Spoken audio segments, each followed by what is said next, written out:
Good morning and welcome to IT Live, presented by Academy Sports and Outdoors. Got to make sure we show them the love. Thank you for watching. That's Ian Boyd. That's Justin Wells. Make sure you like the video. Make sure you subscribe to the channel. Make sure you subscribe to Inside Texas. Go to that first link in our subscription. Sign up for just $1. If not, you can also just join using that QR code at the top left of the screen right by Hook'em's Horn. That'll help us pay our decongestant bill, which is going up over the past couple days, if you can tell by my voice. That'll help us a lot. We would love to help you get as much insight on the Texas Longhorns as possible as they prepare for the bowl game, as they get ready for the 2026 season, as they go into the portal and try to pull out a lot of talented players for the 2026 campaign. Arch Manning's second as a starter. So go join Inside Texas today. First link in our description, QR code at the top left of the screen. We're excited to do that. Talk Texas, talk a lot of different things. And we'll talk, as soon as I get the QR code off the screen, we'll talk a little bit about Texas and what maybe they should be doing to get ready for that 2026 season. As always, we'll look ahead at the weekend slate of games. Got some playoff games to talk about, and it should be a lot of fun as always. And everybody, thank y'all for joining. We'll get to some of the questions. Jose Castle, thank you. Joshy Manning, Ian, there you go. That's why we do it. This is why we get involved in this, just for the vanity of some quality YouTube comments. Chris, thank you. Basically, we see some questions about the portal and a particular SEC back and all that stuff. We got Bobby's coming off the top rope way too early with that mess. You think a budget is going to change somebody's offensive philosophy? Only when you have a budget, and Texas acts like they don't. Come on, Bobby. It's like 9:37 in the morning, brother. Why are we trying to get so complex? Come on, man. You know what the offensive philosophy is going to be in 2026, Ian? Arch those bombs. Right. Yep. Well, right. So here's the thing. Bobby, I think you're asking a variant of the question that has to be asked. It's not will UT's budget facing portal needs. It's what they pull from the portal that I think determines the offensive philosophy. And Ian, it's a good segue into what you wrote. Does Texas go pass first with Manning, or do they go into a power run revival? And right off the top, there's a name right as I zoom in a little bit on the incorrect window. Let me get out of the correct window. There's a name off the top that you mentioned that, of course, with all the different intrigue and discussion and John Summerall trying to fit 40 hours into a 24-hour day without a running back coach still at Florida about Jaden Baugh, considering Jabbar Jalouk is now at Texas, considering the machinations of the transfer portal, I think, to give it a general term. But you pulled that word out. Hey, let's say somebody like Baugh and his skill set is on the Texas roster next year. Do you go into the classic Sarkisian, or do you lean into a little bit of Arch's strengths? And it looks like that's kind of where you dive into with this article. Yeah, I'll push back just a little. I think Arch's strengths is Sark's default. I don't think the power run revival is maybe not quite the right word. There's not anything to revive. Texas doesn't have a tradition or history of a power run game in the Sark era, or really this century, right? I mean, do you want to give Deontay Foreman that? No. That was power spread, right? Because it's still past. That wasn't even power spread, if I remember correctly. It was veer and shoot. Yeah. It's power spread was 2 years later with Herman. Yeah. Yeah, I mean he was running. Yeah. That I think is the trick, which is I think we already know the direction Sark is going to go, but there's an interesting question where if you can get a guy like Jaden Baugh, do you then try to get like guards and another tight end that can line up and let you just mash people and try to control the game handing off the ball? And then Manning becomes like, hey, Manning, we're going to need you in the big games, and we're going to need you to convert third downs now and then, kind of like they did against Oklahoma. Do you do that?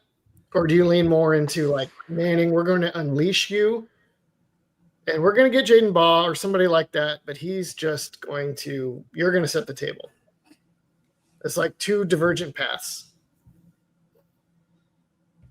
I love a lot of the references that are in this article because it makes it so clear when you identify Texas opponents that did things or Texas conference mates that did or did not do things to illustrate like what happens when you take these paths and what happens when you don't. And so you talk about what Texas does have coming back. We are confident that they're going to have the tackles back.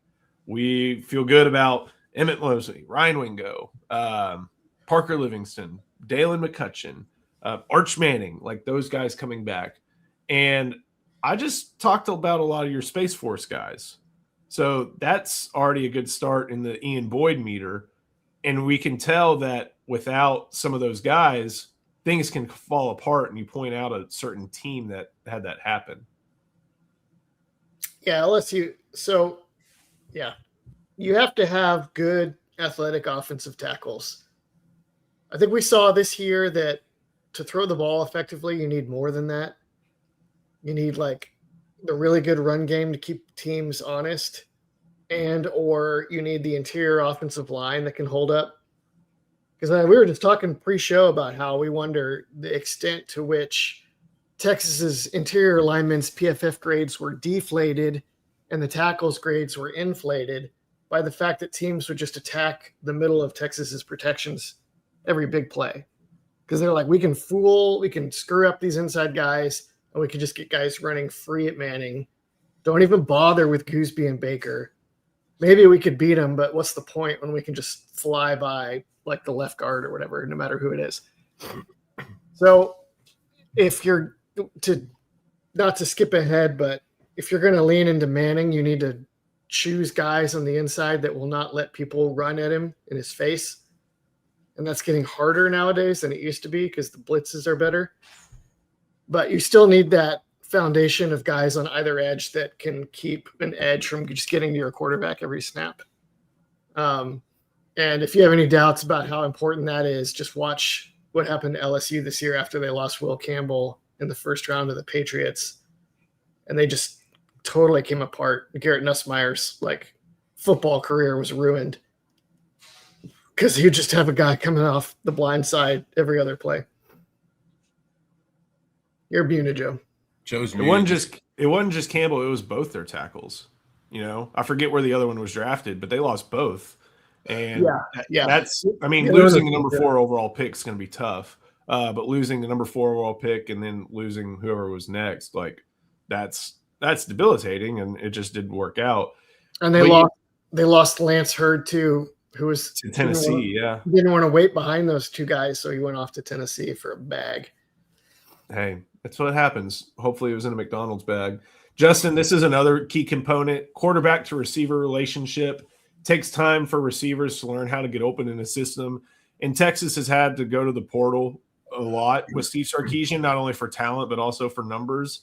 Now, I don't think it doesn't seem like they're going to have to go to the portal for talent, maybe for numbers kind of on the back end, but you're going to have guys like Mosley, Livingstone, and Wingo get another year. And especially Wingo, who I think, Ian, you wrote this out, but Justin, we've talked about this a lot. He's a great athlete. He's got to be a great receiver. He didn't have some of the opportunities to become a great receiver because of injuries in practice. But, you know, at the same time, like those opportunities are going to be ahead of him over the course of, the next 8 or 9 months. We saw the coming together of the passing game as the season progressed, and especially at that Mississippi State game. Like after Starkville, it felt like they found something. Obviously, 11 personnel was working a lot better. You go. I feel like you dive into that. I feel like you continue that. Like there's a reason you're returning all these receivers. There's a reason you're returning your quarterback. Like that's it. They've built up such a good rapport, and as we saw Arch get better a little bit each week. By the A&M game, Arch is fully confident in at least 4 of these, throwing the ball to 4 of these guys, whatever they want to do. When you bring in a Jaden Ball, yeah, that's going to change what a defensive coordinator does if you bring in a Jaden Ball. But the truth is, Manning, it's got to go through him. And not only because I think that's the strength of the offense, he's the leader. That's the guy that he's the face of the program. Lean into that. Listen, if you know what you want to see? You want to see 2023 Alabama game. That's what at Alabama. You want to see enough of a balance, but in that fourth quarter, especially taking big shots in the first, second, third quarters, but in the fourth quarter, run the dang ball. Yeah. No pun intended. No pun intended. So you want to find that balance, to me, in my opinion. And I think with Arch, though, you got to lean into what he does, what he was clicking at the end of the year. So, Ian, before we get into our options, the question is, why not both? Because it's just not realistic to it's guard is the trick. Like, how are you going to get two guards and a center who can just, like, it's first down in the first quarter and Georgia knows you want to run the ball and you just shove them out of the way anyways? That's really hard to get. Very, very, very difficult to arrive at that level. Not many teams even ever get anywhere close to that. Especially in this conference. Yeah. Even if you could get there, the chances that those same guys are also going to be good in pass protection is too much. It's not realistic. So that's the trick of it, is the guards and your tight ends. You can't, to be both, you need a lot of guys that are exceptional athletes and skilled at both dimensions of the game. And that doesn't happen. When you think you see it happening, it's not really what's happening. It's generally the team is using one to set up the other, and they have a right hand and a left, and it's jab and then lead. It's not lead. Does that make sense? Yeah, and I kind of zoomed past a little bit of it, but you do mention how Texas has a great third down back that's had to be RB1 for these teams, but whose best traits is as a third down back, and a potentially great tight end in Nick Townsend, who kind of inverted the developmental path. Usually you get some receivers that they make block. This time you got a blocker who had to start learning how to receive in Nick Townsend. And that's a good problem to have. That's a good, developmental trait to have to figure out.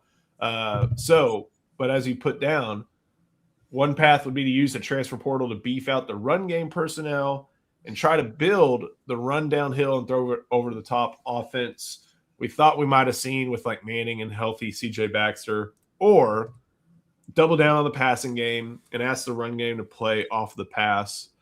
I feel like that's your preference kind of in your soul, but we'll see what happens as you explain everything. Yeah, I think that's the superior way to do it. I think that's the more realistic way to attack a problem like Georgia. And it's also, for this team, I think, clearly the better path because you have this guy, Arch Manning. And so these are, I think, maybe the two most important paragraphs, maybe even the three, is that who is Texas going to go after in the portal on the offensive line? And I put this on the message board, Justin. I said, you can go after guys who look like the 2023 and 2024 offensive line. And if you do that, okay, then you're going to the pass philosophy. Right. But if you go a different direction, it all depends on who exactly you're targeting in the interior offensive line in the portal. It does. And that's, it's funny in this new era or whatever, every time a player hits the portal, someone asks, does Texas have interest? It doesn't matter who it is. It does not matter what they've done, what they've accomplished. It does not matter. Does Texas have interest? It doesn't even matter if they're even in it for the position. They may not even be looking at the position. How well do they have interest? And you got to remember, a lot of these times these guys are in the portal because the teams don't want them. And there's reasons the teams don't want them. That being said, the interior offensive line is so important. I think you have to find a balance. I think you have to find, a center that can make all the calls. I think you have to have two interior guards that understand what is it, Ian, that they love so much, outside zone. I mean, hell, there's running backs who are still trying to learn that on the roster. You got to have some sort of a mix, some sort of a balance. I don't think it's one or the other. I really don't. I think you got to go best player available in a lot of this regard.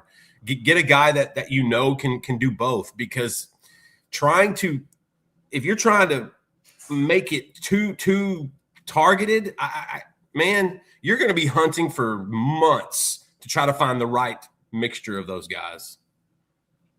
And this Ian shook his head. I need to know, Ian. Tell me. Ian. I think it's easier to find a couple Hayden Connors than to try to find Wonder Kent who can do it all. Right. No, I'm with you. But don't you think the best player available is still going to be the first guy they want? Maybe, but I would get so like they're all going to have to get used to 5 new people anyway. Who's that guy that is coming out of Texas State? Telek Lockett. Lockett. If you watch Telek Lockett, he is basically a 6'3" tackle. He's like 330 pounds, but if you take that to think that he's like a mauler who's just driving people off the ball, not at all. What he can do is he absorbs anything that comes at him. He moves his feet really well and keeps people in front of him. And in the run game, he can stay on his guy and maybe turn his shoulder. But I have yet to find a clip of this guy getting low and under somebody's pads and taking them on a ride. And he's playing in the Sun Belt. Well, he's also playing for G.J. Kinney, and how often is that being asked of him? And well, they're running inside zone power. Theoretically, it's not like they're telling him don't push him. Right. But I think he's a good fit for what I'm describing, where you're basically getting guys that are really hard to beat in protection, and when you call a run play, they'll hit the right guy. And then you just rely on the running back and the space and the run pass conflict of the scheme to create holes. And he just needs to maintain the hole. I think they should be targeting guys like that, and that would work. Before we finish it with, I think, the best references, got to show some love to Academy real quick. Holiday season is here, and Academy Sports and Outdoors has the legendary gifts you need at undefeatable prices every day. Shop in-store or online at academy.com to save on gifts on everybody's list, from football jerseys and basketball hoops to fire pits and deer stands. Most wonderful time of the year happens here, so this Christmas, give the gift of fun from Academy Sports and Outdoors. So, Ian, you say if the goal is to double down on the pass, as you mentioned, Steve Sarkisian should aim for athletic and skilled pass protectors to play guard, prioritizing retaining Jack Endries or finding another skilled tight end. And finding a better deep threat receiver would still have value, but there's still a good work needed in getting the 3 yards in a cloud of dust. Basically, this is run to set up the pass. Or pass to set up the run. This one is, this and not doesn't make it sound like that. It makes it sound like it's run to set up the pass. If the goal is to double down on the pass, you get athletic, skilled pass protectors at guard. Get Endries or another receiving tight end, maybe a deep threat receiver, and then you get a power back so that you can have solutions for 3rd and 2 in the red zone. I see. But you're not setting him up to dominate the game. You're just like, hey, we need some tough yards. We need a guy that can run through a person and fall forward. Does that make more sense? Yes, I thought I was separating the paragraphs. So if they're looking for, I didn't separate this correctly. So if they're looking for road graders, that'll be the thing that sets up the run to set up the pass. But if they're looking for more, you mentioned Hayden Connor. If they're looking for more Hayden Connors, that'll look like pass to set up the run. And Justin, Ian, don't say anything. Ian, we know that this Washington offense passed to set up the run about as good as any of them in recent history. You don't need me. You don't need me to justify that comment. Michael Penix was Warren Moon that night. He was dotting up dudes left and right. You know what we discovered that night, Joe?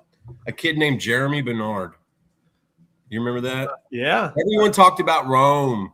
Everyone talked about Jalen Polk. And I think there was another one that they liked too. Nobody talked about Jeremy Bernard. McMillan.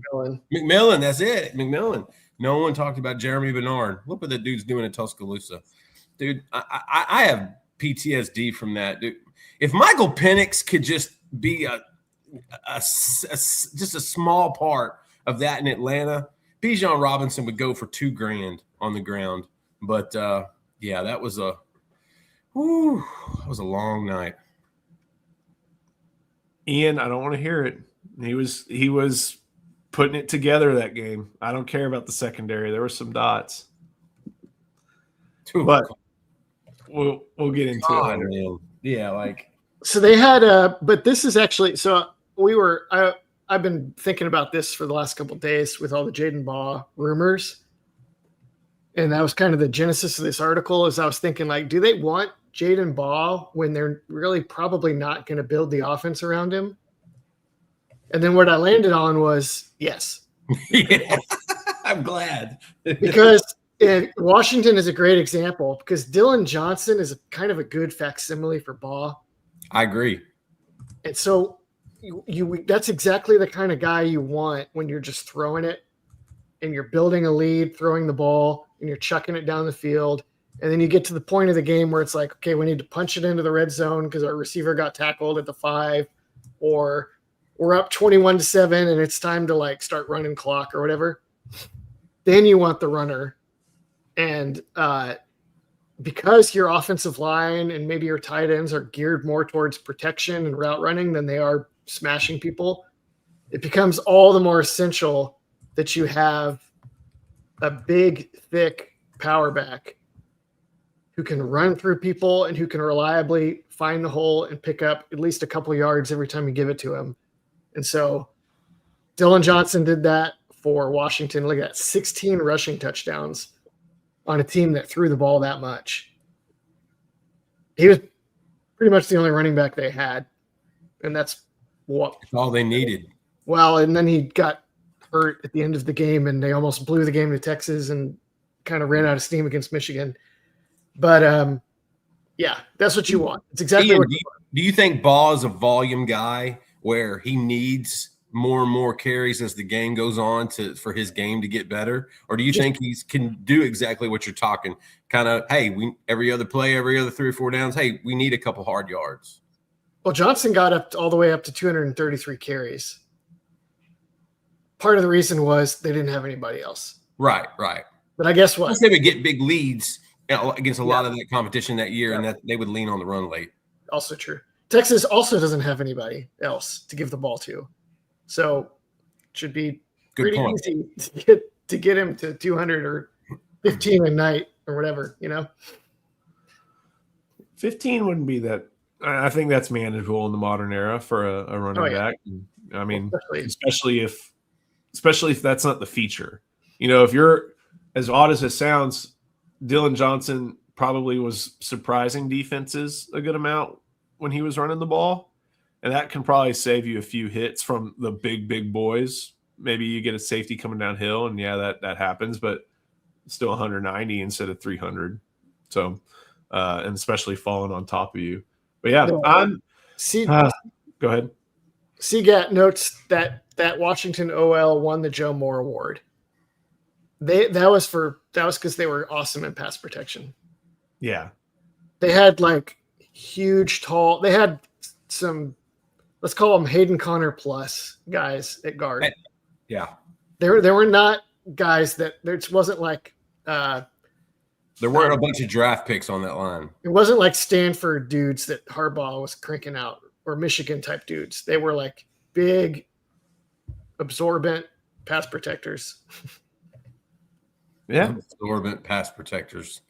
And they had to be that because Michael Penix couldn't move as well as you would like a lot of college quarterbacks to be able to move. And because with that hand cannon on his left shoulder, he didn't need to.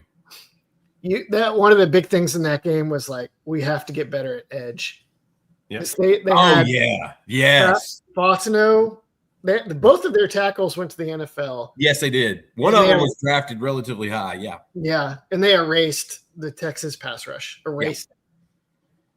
Colin Simmons became a priority at the end of that game. Yeah. It's like, hey, Dark we on the need you phone right game. there, right now. Hey, Colin. Yeah, you see this? Go. Cool. So I'm you know what? We haven't even really said Arch Manning that much. I think Hey, you got to hit that algorithm. I know. I think I'm on board with the DeBoer vision, the Washington vision. I think a running game would make things easier to set up the Sark vision, but I think DeBoer was malleable enough and understands it, and I think that's kind of worked a little better in the past few years. Especially when you think about the fact that, like, oh boy, how do I say this right? I think that if you look at Mac Jones and Michael Penix, how far off were they as college players? When you look at McMillan, Odunze, Polk, Bernard, very different, but like as far as effect on a game, probably not too far off from what the Alabama 2020 offense was like. I think the offensive lines are obviously different, but I kind of feel like the DeBoer vision is a little bit more applicable to a lot of different teams than the Sark vision to, okay, I need all of this. Because even though like Bama can't run the ball, and some of that's the offensive line, some of that's Jam Miller, they're still a playoff team. And Sark's isn't. And it can't run the ball either. Y'all see the path I'm on here? A little bit, Joe. I got to be honest, a little bit.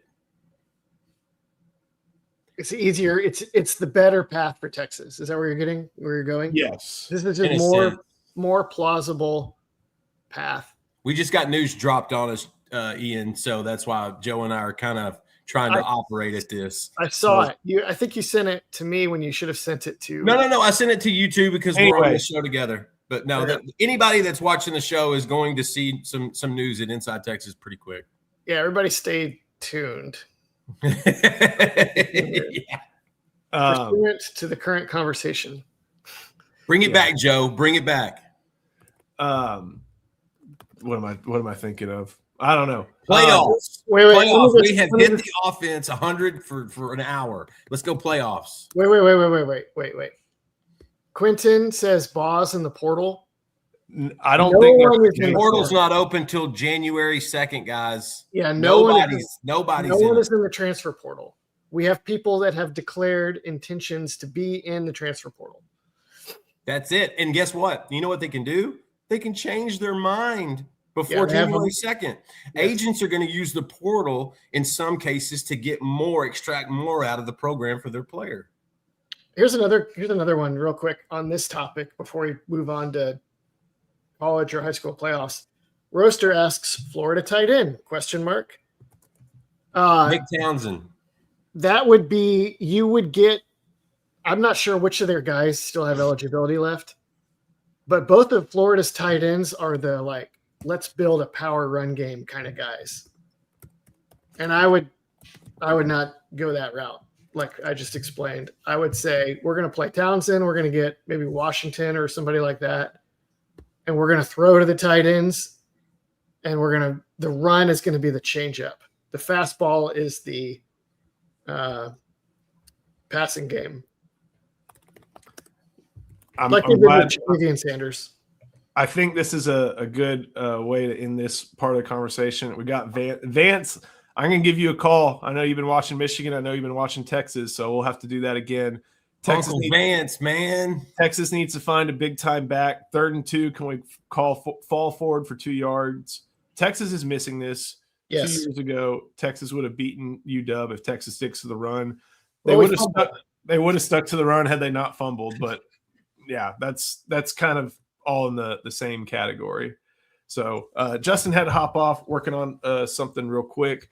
Ian, you and I are going to keep talking. I want to go through some freshmen, and then you and I can go through the playoffs because I'm excited to talk about that with you. Before we do, got to show some love to our sponsor, and that is Mr. Andre the Lawyer. Texans know when you're injured, there's one name that gets results: Andre the Lawyer.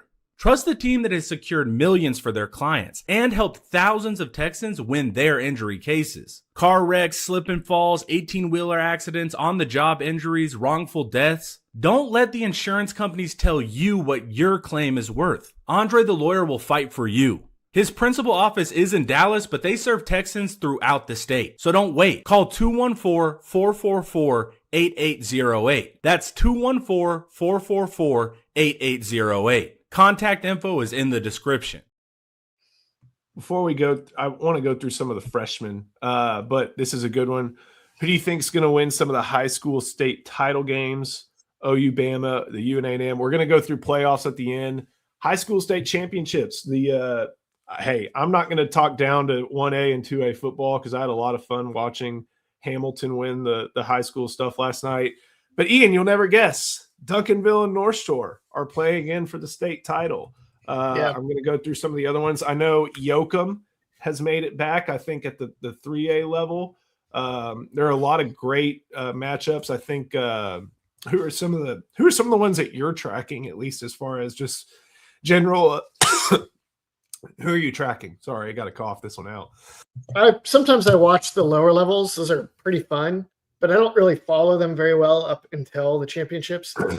I follow the 5A and 6A stuff a little bit, so I know some of those teams. I want to watch Randall versus Smithson Valley. That's the matchup, right? No, Randall versus South Oak Cliff. Yes. That one is very interesting because Randall has the junior running back, Landon William Callis. Correct. He's insanely fast. He had like 50-something rushing touchdowns this year. Insanely fast. 3,000 rushing yards. But South Oak Cliff has defenders every year. Yeah. So that one is, can they keep him bottled up? That one I think is a really fun matchup. Smithson Valley gets oh my gosh. Who are they? Hold on. So okay, let's work backwards. Let's do 6A D1, Duncanville, North Shore. You know, two of the most built out, well supported. I mean, it's chapter 5 of this. It's all there's not as much star power, maybe, but they're still just like these are going to be two of the top 5 teams in high school football every year. Yeah. I lean Duncanville. I think Duncanville's always kind of been better, but North Shore beat them they beat them early. One of those times the first time was on a prayer Hail Mary at the end of the game. The second time after that was because Jaquindon Jackson blew out his knee in the semifinal. Yeah. And then Duncanville, then they won one more too after that. And Duncanville's won the last 2. I think Duncanville is ahead of them. Also, John Kay left North Shore for Rice, and they're still trucking along. But I think Duncanville has a bigger base of talent.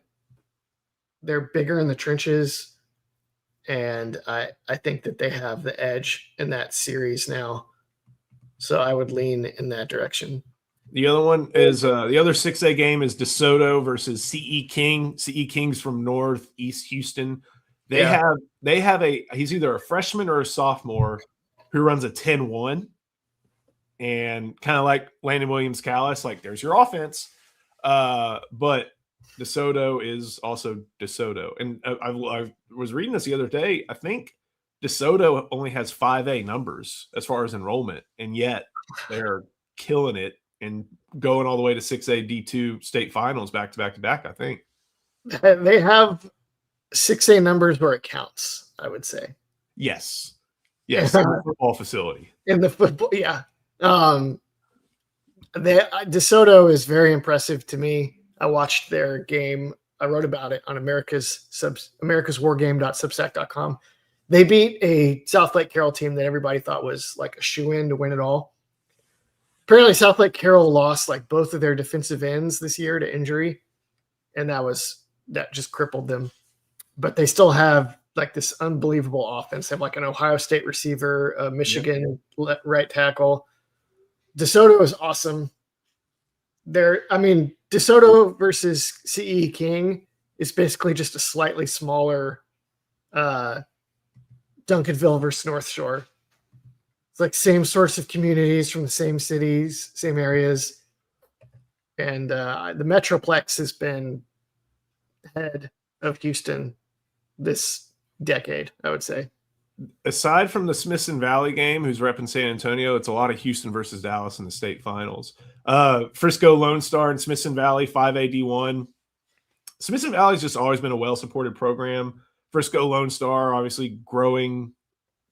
Yeah, I guess it's a suburb. Gets to be in the Star and just a lot of a well-supported, pretty affluent area. Yeah. Smithson Valley, pretty much the same thing. Should just be a good game, good teams, but anything big there? Smithson Valley is a little more working class.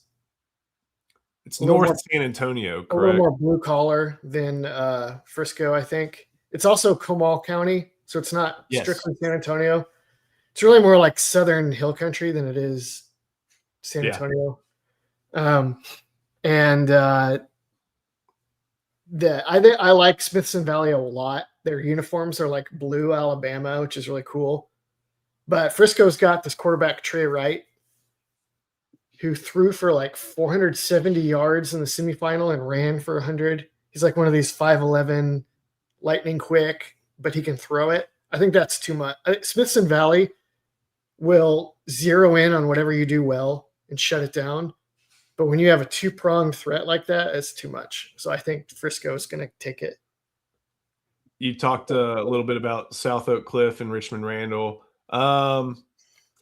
Too bad we had to have Justin hop off. Stephenville at Kilgore. That should be an interesting one in the 4A ranks. Now we're beyond my knowledge. Even Carthage? I assume Carthage will win every game they play. They're playing West Orange Stark, which is another really good 4A team, well-supported, big community buy-in near Beaumont. But I mean, Carthage is a machine, and it's tough to overcome.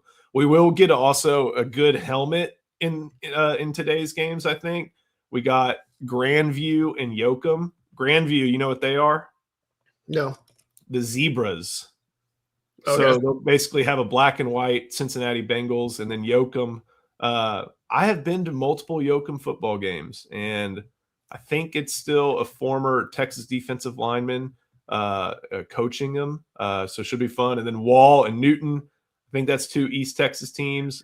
I think that already happened as well. So, a lot of fun. State Week is great. I think it's on Victory Plus. You got to search for it, but it's free and a lot of fun. Yeah, I got to do that later today. I need to go find that and download it on the Apple TV. Yeah. So I had written a bunch about freshmen. And every year I kind of do looking toward the future with true freshmen. And I've only gone through, and Evan Veith has helped me gone through a couple of them. But I think it's always worth kind of highlighting the freshmen who had big seasons or were asked to be contributors. And I started with an important one, and I'm glad, Williams David, you're here. Coach, if you're on here as well, would love to hear what you say. What's Bedford's view of Jonah Williams? Only on campus 1 year, but as a 5-star safety. Many want him to give up football, many want to give up on him as a football player because of baseball. Let's kind of put the baseball conversation here for just a second. What did we see from Jonah this year, especially as it went on? He got healthy and he got more time. Not that much. They tried to get him in the game late, play him on the back end, and like just clean up what's in front of you. He looks enormous and fast, which is why he was highly recruited. I don't want to give up on him because of baseball. I'm just afraid of whether he's going to be able to maximize and play a position like safety if he's spends every offseason risking injury and focusing on such a detail-intensive sport like baseball. Yes, I understand. There are a lot of people who want Texas baseball to do well, but not at the expense of football. Completely understandable. And, Jonah had a hamstring pull from playing outfield that really limited what he was able to do over the course of the beginning of the season. And for football fans who, yay, baseball, but football, that's like, what are we doing? Why did that happen? It does. I have a sense, and I think you also have a sense too, like they're paying him a good amount of money and it's for two sports at this juncture. He's going to be a starting outfielder. The hope is that next year he's going to be a starting safety, the hope. What happens when he's like, you know what? I'm giving up on one of them. I'm sure one of the coaches is going to be happy. One is going to be sad. But it feels like everything's still living in harmony. But we'll see what happens when more gets added to his plate because he's going to be a full-time starter again. And then he wants to be a full-time starter in football. Like, will he be able to do everything is a question I don't think people want to wait around and sit on an answer for. I'll just say Kyler Murray did this effectively as an elite athlete playing two sports. But Kyler Murray was not as good at baseball as Jonah Williams is, I think. You know better than me, so I'm waiting for the approval. He was a first-round pick. But that was off because he's insanely fast, and like Jonah has already done more in baseball, it feels like, than Murray ever did at Oklahoma. Is that right? I don't know off the top of my head. I think it may be close. But nobody take my word for that. Look that up. The more relevant point is Kyler Murray wasn't the starting quarterback at Oklahoma until his fourth year in college. So it's like Kyler Murray did it, and it's like, yeah, but he had a lot of runway. He had a year at A&M in the air raid, and then he had 2 years sitting behind Baker Mayfield before he played, right? Yes. So could Jonah Williams make this work? Yes, probably. But it's going to take longer than it would have. And it already probably would have taken a while. Oh man, this is going to bother me because I've been looking at, it's Comal County. You cook in a Comal, but it's Comal County. Like it's Our Lady of Guadalupe, but it's Guadalupe Street. I don't know. Maybe I'm wrong on this one. I don't know, but it's not San Antonio culture, though. I'll tell you that in Smithson Valley. Different place. The next guy I wanted to bring up, we tried to go in order of ranking and then by kind of mixed contributions. Justice Terry was the second one, and we're still trying to figure out how much Justice Terry weighs. Probably in the 200. He's probably right around 270 or something like that. He turned it on at the end of the year. But I feel like the question is, okay, can you do more than this is a wrong word for a guy who's 6'5" and 270. Can you be more than a gadget on our defensive line? Yeah. Yep. You know what else is that he's going to have, we think, Canu, Alex January, and Murad Watson all ahead of him. And then none of those guys are like your traditional plugging nose tackle. So while there's an obvious spot to fill, he's not the guy to fill it because he's not a big space eating nose tackle. That's the opposite. He might play nose tackle this year, but it won't be in this clogging sort of role. So this one's really interesting, man. It's a weird deal that he is such a highly touted and highly compensated player that didn't play as a freshman, which is fine. But his path to having a big impact on the team is not like super obvious. I wonder if where he could potentially break out in 2026 would be as a third down guy who's just like an unbelievable pass rusher on the interior.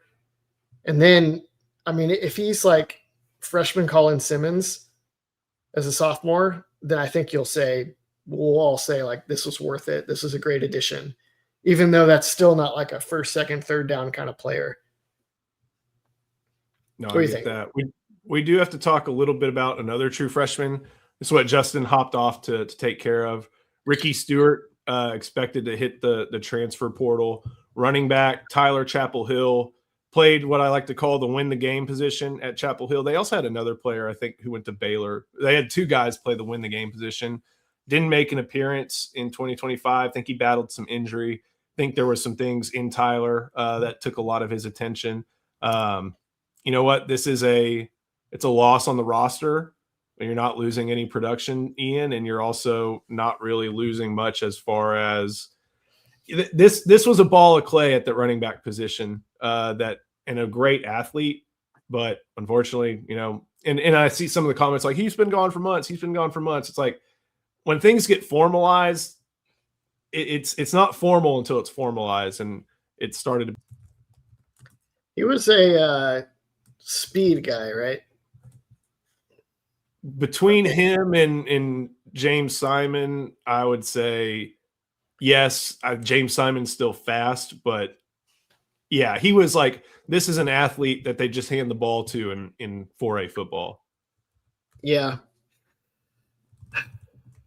They've just not really struggled to find those guys, the sort of gadgety kind of guys like Niblet or Blue or Wisner was actually more of that realm. He's been more of a first down running back than anticipated out of high school, out of DeSoto, powerhouse DeSoto.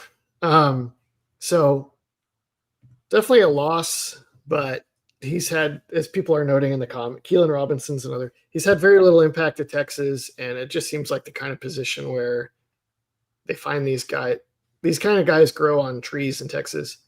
Yeah. Even though they are terrific athletes, they're very common. I just think that, you can find them.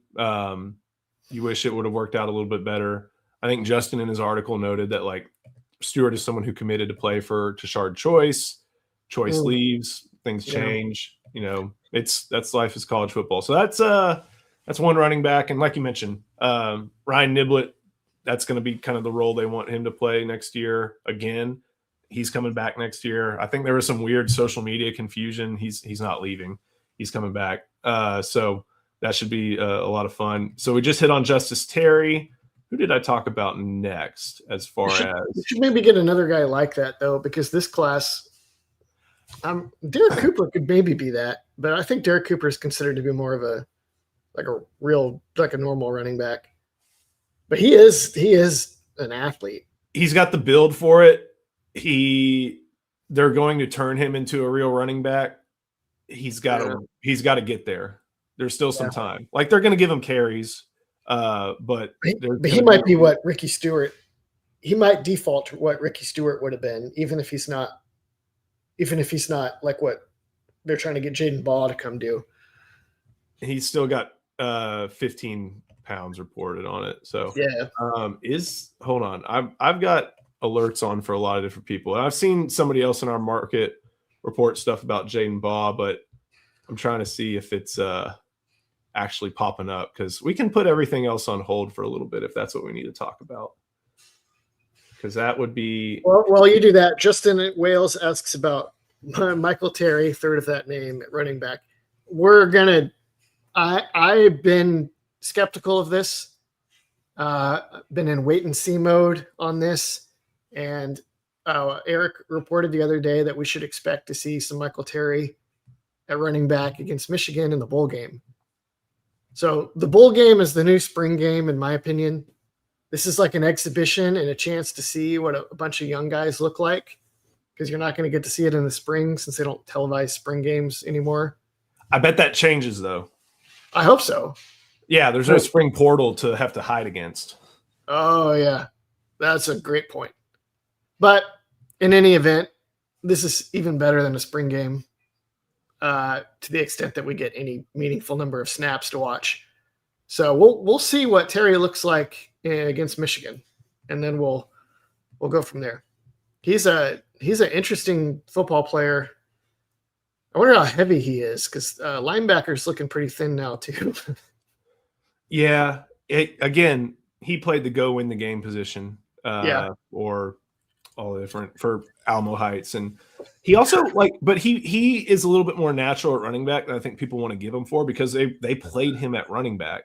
And granted, he's just just going forward, but I think that could work a little bit better. Everybody's saying there are people saying like CBS is reporting that he's in Hayes. Like, I think it's still, I know Pete Nakos just said something where Florida is working hard to keep Ball out of the portal. And I'm working with, I'm going to go ahead and lean with Pete on that one. This is something we're all tracking. Don't get me wrong. If anything happens, we're going to be like, all right, show's over, guys. See y'all later. Has Nakos said anything about who would be interested in Ball if he were to enter the portal? No, but okay. Gators Online, guys like Zach Albaverdi, Keith Niebuhr over on the Florida on 3 site have said they've mentioned Georgia, Florida, Georgia, Ohio State, and Texas, and even Georgia rivals said that okay, if Ball enters, they're going to be involved. Boy, so, yeah, that is quite the sweepstakes, and that is, it sounds like Texas will swim with any of those teams in terms of compensatory numbers, but those two schools are a little different in terms of how they run the ball than Texas, and maybe a little closer to what Baugh is accustomed to. So that'll be interesting to see how that shakes out. I'm going to doubt Ohio State a little bit because they still have Donaldson, Jackson, Peoples, and I mean, yes, good point. I don't feel like that's a need for them. They need to figure out how to replace Carnell Tate. That's about it. I think they're fine. Yeah, they're the Chris Henry guy. They got nothing to worry about there. More importantly, they have Brock Boyd coming. Yes, we all know Boyds are obviously make for the best receivers. Oh, there we go. Had to make sure I hit on Evans. Look into the future. Lance Jackson. This is basically. I see why Eric was always so excited. I understand why Texas was so excited to land him, and man, he paid off this year in a big way in several big games. Yeah, there were some comments early that Eric was reporting from inside the program that were like, this guy might be the most talented edge at Texas. Like even more talent that presumably that meant this guy might be more talented than Colin Simmons, which you hear that and you're like, settle down. But he's actually looked awfully good. He's a very different player than Colin Simmons, so that comparison is not very good. But yeah, he's big, he's fast, he's strong, has quite the motor. Probably your front runner to replace Ethan Burke as the strong side end edge spot. I'm curious if he can slide inside like Burke did or not. But or if Ume Azulu can, Zena, who's also extremely talented. Are we talking about him? Is he on the list? He's a redshirt freshman, so we're just kind of looking at the true freshman right now. I think so. Go ahead. I think Jackson's fine there. I think some of the weight listings for Jackson out of high school was a little overinflated because I think he ended up playing at about 260. And we've also seen Jack and Buck be semi-interchangeable. Yeah. Depending on situation. I also think that Texas has two guys who are going to start their career at Jack and maybe move inside. in this 2026 class. Carlton and Wesley. Richard Wesley. You think he'll play D tackle? He's only 16 and he already weighs 250. Oh, We'll it's see. It's not like Becton is going to pack a ton of weight on him, though. I think they're also going to, if he's going to say like, I would like to play edge, and it'll be like, okay, we'll do that. Yeah. I think Carlton could be a four eye and out type guy. Uh-huh. That's what I've been saying. Sometimes I think about this though, and like Jackson is like 250, 260. I think on the roster they say 240. It seems like he's bigger than that. Yeah. But anyway, he's going to be a starter next year. He's going to be a starter. Also, Will Anderson, a lot of people don't know this. Will Anderson spent most of his like one huge year at Alabama playing 4-eye, while the more like buck pure edge guy was I'm blanking on his name. The guy that knocked Quinn Ewers out of the game in 2022. Dallas Turner. Dallas Turner was more of the true edge, and Will Anderson was asked to play like D lineman, and he was like 245. But he was fine because, Joe, as you've probably observed on a weekly basis with your Texans, Will Anderson is a super-powered freak. And when you have power like that, it doesn't matter how much you weigh. It's like when you see this, like the skinny guy in the gym, like squatting, like Barry Sanders ain't skinny, but squatting like 600 or whatever. Some dudes just have that natural power, and they can play anywhere you ask them to. And I think Lance Jackson might be that guy. I'm with you there. Evan had another good look, and it was at Cade Phillips. And man, I've been saying this for the past couple days. Like, no matter what happens in the Texas secondary, there's a lot of wingspan, and Cade Phillips looked really at home playing corner at the end of the season, getting starts too. This is on my list of things to use our all 22 precious resources to study. I don't feel like I've gotten a great read on Phillips. Like, I've seen the handful of plays everybody notices where it's like they throw it his way and he makes a good contest. I've seen plays where he looked really willing to help tackle in the run game, and times where that went well and times where it did not, which is pretty normal for like 180-pound freshman. It sounds like he's like plan A for replacing Malik Muhammad.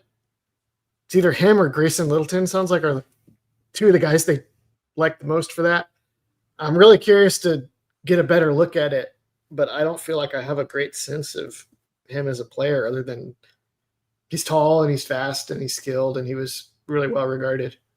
I wonder how, I mean, granted, when you're playing corner, it's kind of corner straightforward compared to other defensive back positions.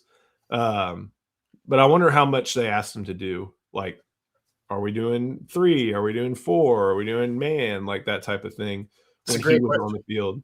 Yeah. So that'll be fun to look at. And Kobe Black, I think, again, we're kind of trying to go through true freshmen. But man, you look at that end of the year and you're thinking, man, I really hope that that's a player that comes back and can help create a good starting corner tandem. I'll leave it up to you. We have remaining because I do want to get to the playoff. There is Grayson Littleton. There is Nick Townsend. There's Dalen McCutcheon, and there's Nick Brooks. Who do you want to talk about before we get to the playoff? I choose one. Yes. Well, we talked about Townsend a little bit already, so that I guess we can knock that one out. Y'all can read my article because I mentioned him. Boy, is Littleton the most important? Who's the most important on that list? Probably, I don't know. I mean, McCutcheon could start and could be in the starting lineup next year. Let's talk McCutcheon. Okay, so I did the look for McCutcheon and his presence. So a couple things. First things first. Sark's wide receiver rotation is about 4 deep. And the 5th wide receiver is usually a tight end because he mixes and matches 12 personnel in so often. So if you're wide receiver 5, you're out here. You're kind of out of the loop. Emmett Mosley was hurt. Ryan Wingo was hurt at certain points. Parker Livingston got dinged up. So McCutcheon had a lot of snaps in important games, showed out well, little thin, but he was of that wide receiver group of Lockett, French, and McCutcheon and Terry initially. He rose up. DeAndre Moore not expected to play in this bowl game, not expected to return. We'll see how they change the front 3 in front of him. But McCutcheon's going to play, and I think he could have a good opportunity to springboard with this bowl game. Every time we get to watch him, he looks insanely fluid. And when he gets a chance, he can go too. Do we know what his numbers were? Does he have track times? I will look real fast. He enrolled early, so any track times would be. That's fine. They don't usually get a fair idea. So he's I know he's from Lovejoy, like Livingston. I don't know if he was coached by Todd Dodge or not, but Lovejoy has a little more of it's kind of like South Lake Carroll or like Frisco Lone Star, where they're a little more sophisticated. They got kids that can get high level training, skill training and stuff. And they'll run more college level offense at the high school level. So him and Livingston both came in and have adjusted very quickly to the high standard that Sark has, where it's no, you don't just run past that guy. You do this. And if he does this, you do this. And if he does this, you do that. And when you break, you need to do it at exactly this number. And all of the tight specifications that Sark has, these Lovejoy guys have both adjusted more easily to them. So I guess he could play outside too. And that may even be the optimal fit for him. But he seems like a guy that you could put him in the slot and just throw him a screen and he'll just go. I'm very, very high on him. I found some of his track times and obviously didn't run in 2025. I hope these don't undercut everything I just said. No. I mean, in the 200, he's running sub 22 or sub 23 as a junior. He's running sub in the 200. He's on the 4x1 team. He's long jumping, 21. There's good stuff there. And then, like you mentioned, he's got the soft skills or the receiving skills.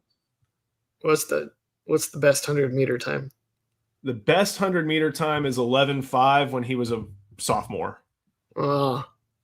And then his best 200-meter time is a 22.5, also as a sophomore. Interesting. I don't think he was ever a burner, but I think he was just. I think all the stuff you mentioned about Lovejoy, Todd Dodge offense. I don't know, like you said, I don't know who he was coaching, but at the same or who he was coached by, but at the same time, that's always been a school known for good offense. Maybe he's more quick and fluid than he is straight line fast. Correct. But that's in the slot. That's still fine. Yes, we're not AJXOXO. We're not comparing him to Usain Bolt. Is not a useful barometer for speed in college football. Yeah. A good rule of thumb is anything faster than 11 flat in the 100-meter means you're a fast football player. And then 10.5 and below means you are elite. Yeah. Yeah. And then, I think for me, I'm looking for under 23. I don't know 200 as well. That I'm not as versed in that. I wish I knew long jump. Sometimes long jump is another really good indicator. Right. It's a great indicator of pure twitch. So because some players are extremely twitchy, but maybe their top speed in a 100 or 40 meter isn't as fast. But if your first step is lightning and it propels you in football, that is what matters most. So that long jump is a really useful kind of deal, but I don't know what counts as good or not. That's why people talk about 10-yard splits with 40. Yeah. and that's why it's so important. Yeah, I'm excited. I bet we see a lot of him. I wonder, with French and Lockett, it's just hard to break into Sark's rotation at wide receiver, and I don't think that's an indictment of them. Like, I think it just shows that Livingston and Wingo and Mosley and more, we're good for a lot of the year. Sometimes great, sometimes above average, but good to where who are you going to steal snaps from in order to get one of those guys on the field? Yeah, but McCutcheon figured it out. And McCutcheon had some injuries happen in front of him that led him there, but he was in position to be there. So I think the future is bright with him. One quick question. Sailor Joe asks, Ian, do you think who we see gets the most playing time on December 31st at wide receiver? Is that likely who's next up? It kind of seems like they just want Wingo to be next up no matter what. So, I think they're going to force feed Wingo again, like they have pretty much all year. And they won't really, I don't think they're going to settle on a pecking order until they have an off season. Like, you got to see what Wingo could do if he's actually healthy for practices in the off season.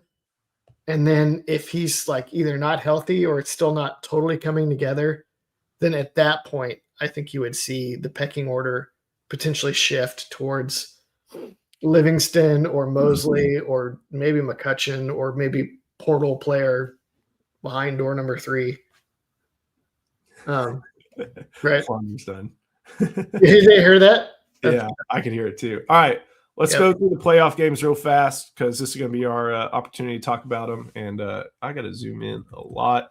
We'll go in order by date. Friday night, Bama and Oklahoma, part 2. This one is, I guess it's part 3 over the past couple seasons. This one's in Norman, night game in at the University of Oklahoma. I think some of the injury reports have come out. I think everybody's going to be in decent enough shape, but what are you looking for in this one, especially after, if you looked at the box score from the first game and you weren't able to look at the score, you would think Bama controlled it, but the game is determined by points and not yards and possessions, so the Sooners won. What do you think happens this time? You probably remember Bill Connolly and Steve Godfrey used to have a podcast together. Ain't Played Nobody, and they would play box score bingo. Yeah, where Godfrey would throw like a weird box score at Connolly, and Connolly had to try to figure out what happened. That was a great game. This game would be. You should play that at some point.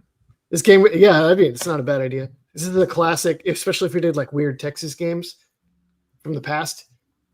My gut is that Alabama is going to be, I think they were like barely duct taped together health-wise, especially with like center Parker Brailsford was apparently playing through, I don't know what, something that they were saying it was really hard to play through, maybe a high ankle sprain or something like that. Ty Simpson, there's been rumors that his back was injured. He definitely didn't look as good at the end of the year. Jam Miller was out at the end of the year. He's like the only good running back they had. So their ability to protect against Oklahoma's blitz package or to discourage it by running the ball was like kaput. Right. And Oklahoma won that game by blitzing them into turnovers and big plays. That and the like automatic Isaiah Satania 60-yard touchdown that he gets randomly every game on like a screen pass or something. I think Alabama will be more resistant to Venables' defense in the blitz package and healthier. And I think they'll have a better idea of how to keep the only things that Oklahoma does on offense well under wraps, and they win this game. I think I'm only, what's the right way to say this? There are only so many additional wrinkles that I think Oklahoma can throw this game on offense, and I know they've started to find a groove with the Have they? Satania is right. Well, with the Satania is wide open play, and Yep. with some of their running game. I mean, it's just one of those instances where like Oklahoma may have to trudge to get 21 points, Yeah. kind of like they've done all year. And it's just, is it the version of Alabama and Oklahoma's defense as a result that'll hold them to like 14, or is it the version they'll score like 31 in 3 quarters? So Maybe somewhere in between. Yeah. I think this one's, I mean, this is probably going to be the best game. I have one other one in mind. Well, it's the next one we're going to talk about. No, it's not. Okay. Well, it's the next game in order. So we'll go Miami at Texas A&M. Okay. Wow. Actually, I mean, this is not the one I had in mind, but this one obviously is interesting. I did not expect to hear those words come out of your mouth.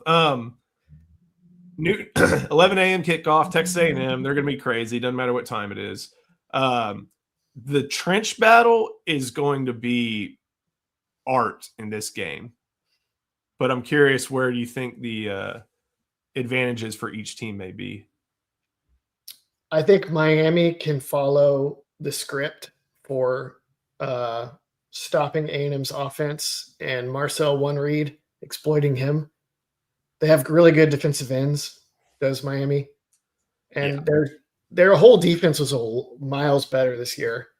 So if they have the right approach to this game, and they should, because they've had all the time in the world to study what we did, then I think that they can really hold A&M in check. But I really worry about whether Miami's offense will run it consistently enough to really exploit A&M, and if Carson Beck will just give it away against Elko's blitzes. If it's a lower scoring game, then A&M, it's hard to stop A&M from like hitting a couple big plays on both offense and defense that make the difference. If Miami comes in and is like, we know exactly how to exploit this team, and they just start running it wild on them, then they will put A&M in hell. I just don't know if I trust them. If it's like a close game, I'm betting against Mario Cristobal.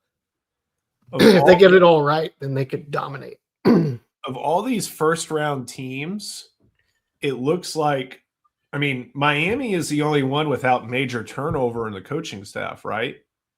At least in this part of the bracket. Tulane's gone crazy. Ole Miss has gone crazy. A&M's got Colin Klein. They've got new coordinators. Miami, I don't think, has major changes, right? Like there is because of this stupid schedule we're all on, there's tremendous value in stability. Yeah, that's going to be a really interesting thing to see in these playoffs in general, is how much that impacts different games. But yeah, this would be one potentially where we could see a big shift. I'm really excited for this one. I think is Le'Veon Moss. He's practicing. That's a game changer. Like, I don't know how good he is. I don't know his pro prospects, but compared to other backs that A&M has, any version of Le'Veon Moss that is like pretty good gives them a significantly better chance of winning. Yeah. He's that's like another version of the guy that Texas needs to find. Yeah. Le'Veon Moss isn't going to Texas, but if Texas found like a clone of him, like that would be home run, mission accomplished, running back in the portal, in my opinion. Fall forward for 3 yards every time. Yeah. Punch it in the goal line. Yeah. He's really good. You got to explain to me your Tulane at Ole Miss take, unless you're a big James Madison believer. I'm not a big.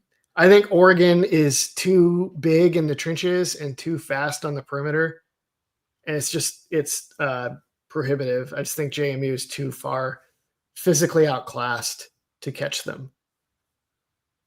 Tulane Ole Miss is a little different. I think the gap is a little more narrow. And I just think everything going on at Ole Miss, they are super ripe for a got caught overlooking a team scenario. Also, Ole Miss's run defense all year has been like Oklahoma ran there were people being like, Oklahoma's run game is fixed after they ran it on Ole Miss. And it was like, no, they're just like unsound and do dumb stuff. Tulane will hammer them in the run game. They actually hammered them last time. It's just that they got blown away by Trinidad Chambliss. There's a version of this game where Trinidad Chambliss does to Tulane what I think Trey Wright will do to Smithson Valley and just overwhelms them with his dual threatness. But there's also a scenario where he doesn't, and he's like not fully engaged, and he's like trying to figure out what's next for him in life. And Tulane like speeds up the game and like sits on the ball like Army, you know? Right. And like maybe Ole Miss is like stuttering a little out of the gate, and all of a sudden they're in a dogfight and their defense is wearing down and they need key stops late, and they can't stop the 3rd and 2 run conversion from the Jake Retzlaff quarterback power run, you know? I'm not saying that'll happen, but I think that there's a very good chance that it could. The extremes in this game is going to be fun to see because Tulane is going to want to minimize possessions, and Ole Miss is going to be like, nope, let's get this clock going. Let's go. Tulane's not good at passing, though. That's a problem. Like Retzlaff, especially, even with the problems Ole Miss has had on defense, like Retzlaff's not a thrower. And I think that's something that Ole Miss is going to recognize, especially the full year, and gear up toward, and let the back end be what it may, as long as their front's pretty solid. Ole Miss sucks in run defense, though. Well, maybe they'll bring 9 into the box. They may have to. But then sometimes you do that, and then somebody slips through anyway, and then he's behind everybody in an instant. Anything on James Madison in Oregon? No, no. I think even if even if Oregon did not have any of its wide receivers, then James Madison is still losing this game. Yeah. Like Moore and who are the other ones? Not Whittington. Gary Bryant, right? Yeah. Oh, he is? I think so. Oh, yeah, he's at Oregon. Yeah. And good. I was about to say, yeah, it kind of stinks. James Madison and Tulane are in the playoff. Blame the ACC for not having a champion good enough to make it in. Can I blame Hunter Yurachek also? It feels good. Feels right. Yeah, that works for me. So, yeah, you know what? It's an invitational, not a tournament, and that's what you got to roll with. But we're inviting you over to Inside Texas because you're going to want to be a part of this invitational. Come to Inside Texas, join for $1. Use the first link in our description. Use that QR code. We've been breaking news. We're tracking all the big news going on around the world of college football. You're going to want to come check us out. So join for just $1. We'll have everything portal related, everything roster changing related, coaching change related. And then, of course, bowl prep starts in earnest, really. Probably next week we'll start attacking the Michigan game over on Inside Texas. So, Ian, thank you. Everybody, thanks for watching. We'll see you next time on IT Live, presented by Academy Sports Outdoors.